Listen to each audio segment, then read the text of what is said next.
ಸ್ಥಳೀಯ ಸಂಸ್ಥೆ ಚುನಾವಣೆಗೆ ಸಚಿವ ಸಂಪುಟ ಅಸ್ತು. ತಾಲೂಕು ಪಂಚಾಯಿತಿ, ಜಿಲ್ಲಾ ಪಂಚಾಯಿತಿ ಎಲೆಕ್ಷನ್. ಸ್ಥಳೀಯ ಸಂಸ್ಥೆ ಚುನಾವಣೆಗೆ ಸಚಿವ ಸಂಪುಟ ಅಸ್ತು. ತಾಲೂಕು ಪಂಚಾಯಿತಿ, ಜಿಲ್ಲಾ ಪಂಚಾಯಿತಿ ಎಲೆಕ್ಷನ್. ಬರೋಬ್ಬರಿ 4 ವರ್ಷಗಳ ಬಳಿಕ ಲೋಕಲ್ ವಾರ್. ಏಪ್ರಿಲ್ನಲ್ಲಿ ಚುನಾವಣೆ ನಡೆಸಲು ಸರ್ಕಾರ ನಿರ್ಧಾರ.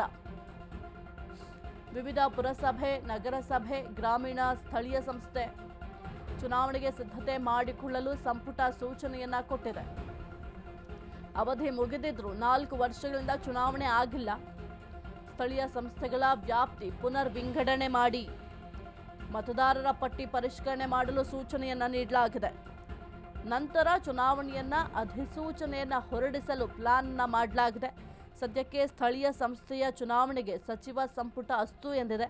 ಅವಧಿ ಮುಗಿದಿದ್ರೂ ಕೂಡ 4 ವರ್ಷಗಳಿಂದ ಯಾವುದೇ ರೀತಿಯ ಚುನಾವಣೆ ಆಗಿರಲಿಲ್ಲ. ಚುನಾವಣೆ ಮಾಡಲೇಬೇಕು ಅಂತ ಕೆಲವೊಂದಿಷ್ಟು ಬೇಡಿಕೆಗಳನ್ನು ಕೂಡ ಇರಿಸಲಾಗಿತ್ತು.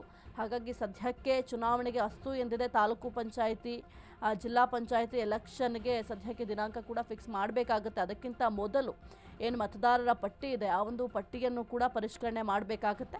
ಅದಕ್ಕೂ ಕೂಡ ಈಗ ಆಲ್ರೆಡಿ ಸೂಚನೆಯನ್ನು ನೀಡಲಾಗಿದೆ. ಇದಾದ ನಂತರ ಚುನಾವಣೆ ಅಧಿಸೂಚನೆಯನ್ನು ಕೂಡ ಹೊರಡಿಸಲು ಪ್ಲಾನ್ ಅನ್ನು ಮಾಡಲಾಗಿದೆ.